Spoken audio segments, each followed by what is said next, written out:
Do you want to know the real reason why Meghan Markle and Prince Harry are visiting Nigeria? Here's a little hint for you. It's a cover-up.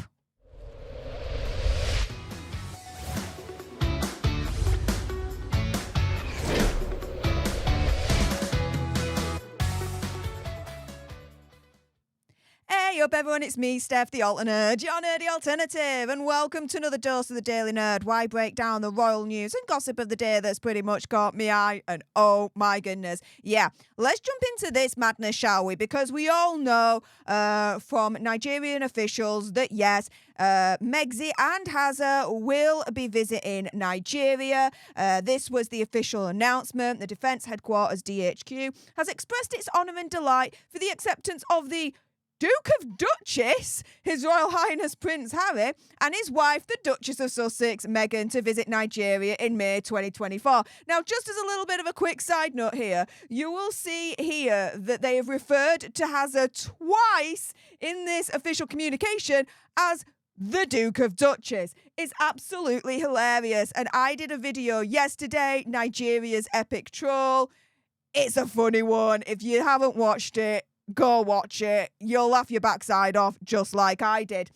Anywho, this is pretty much my suspicion coming up right now, because perhaps they're returning to Nigeria, to the continent of Africa, on their fake royal tour to try and flood stories of their visit in the news to cover up this.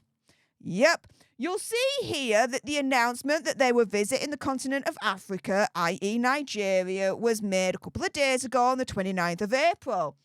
However, it was just pretty much a week prior that this news was coming out. Yes, fresh allegations against Prince Hazza's African charity, African Parks. And so, yeah, the reports were coming in that Hazza was facing even more pressure than ever before to actually step down from African Parks after it was hit with a series of new allegations. Now, please bear in mind, because of YouTube Human Reviewer, there are certain things I can't say, so bear that in mind, okay? But current and former staff at African Parks have actually lifted the lid even more now at what happens allegedly behind the scenes, and claimed that armed rangers are using very aggressive, nasty methods to extract information from poachers.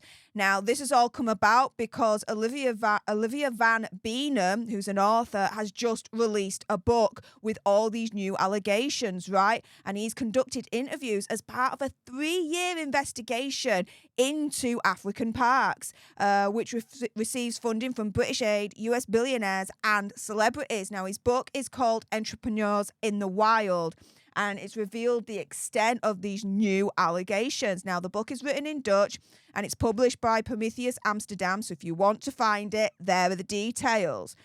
And yeah, the author has painted a very, very bad picture of those involved just in the day-to-day run-ins of the whole thing, which is deployed by rangers with an agreement of African governments to hold ancient traditions of local communities.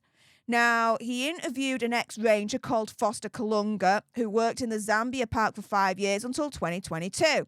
And he alleges that he and his co-workers used to use very nasty, aggressive methods known as campelwa, or, quote, the swing. Apparently, he said that these very, very nasty tactics help them force the suspected poachers to offer up information, telling the author, quote, "Sometimes we use this, then you tie someone up, hands and feet tied together behind his back, and you hang him on a stick between 2 branches, and then you spin him around while you aggressively are nasty to him. It doesn't last long because it hurts a lot. When he hangs there, he says everything you want, even things he doesn't know." And you know, there is an argument against doing this, forcing people to say something by using aggressive, nasty physical methods, right?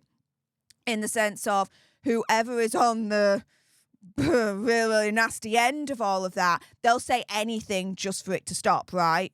Which is why, personally, for me, I do not agree with that method whatsoever, right? So if this is something that has been employed by African parks, they've got some human rights abuses on their hands there. Abso-freaking-lutely, right? Now, African parks have disputed these allegations, said Kalunga had been discharged for gross misconduct.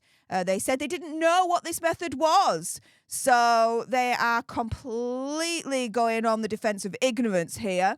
But other allegations from staff claimed that this very, very nasty approach to protect wildlife was actually instructed by the instructors, mainly white and from Israel, France, or South Africa. Now, you've got another person that the author interviewed called Etienne Kaliwa, who worked for 10 years in the Garamba National Park in the Democratic Republic of Congo.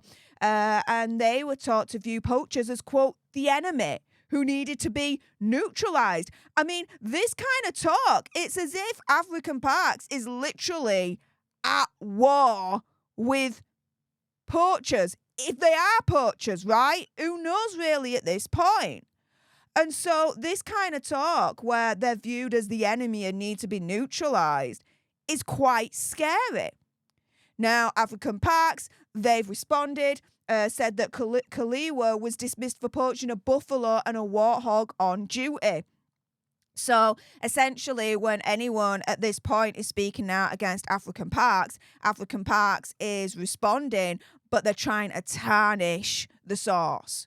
Tarnish, as far as I'm concerned, these very, very brave whistleblowers. African parks boast of having a business approach to conservation. They caught the attention of the author, who wanted to take a closer look at their ambition and structures. It was also revealed that the organisation used pay deals such as bonuses with armed confrontations with poachers. The charity confirmed it uses primes or incentives to motivate its rangers.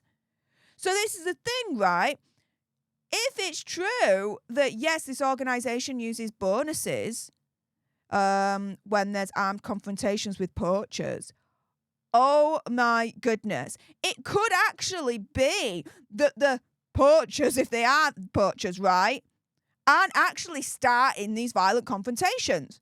That the rangers at African Park are starting these violent confrontations themselves because there's a financial incentive to do so. This is insane.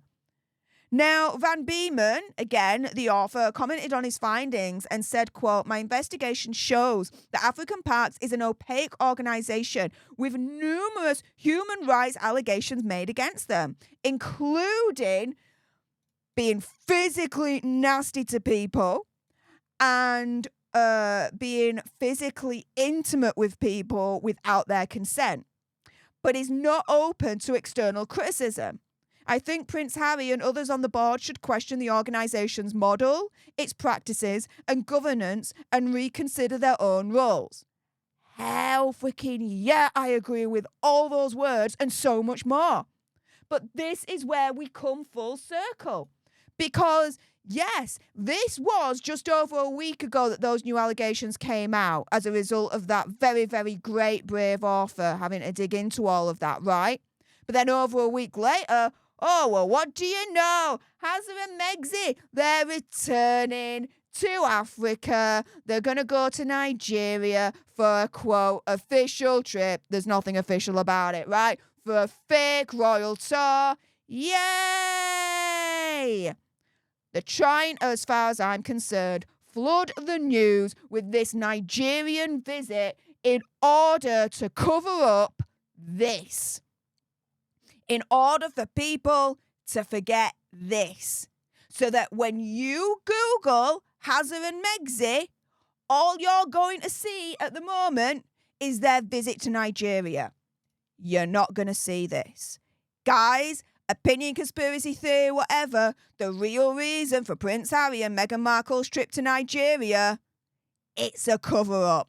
With that being said, if you appreciated this video and you want more, believe me, of course there's going to be more, then make sure you subscribe to join our Alternate Tribe. I'll be honest with you, help us now get to 1 million so we can also get that gold play button right there and hopefully cause a Meghan Markle meltdown on Instagram. Like, share, comment down below your opinion, conspiracy theories, whatever's. Also as well, if you've got some very strong opinions about what I think is the cover-up, and I bet you do, then make sure you send me a super thanks. It's just below this video right here. We can have a conversation about this because it does guarantee a response from me.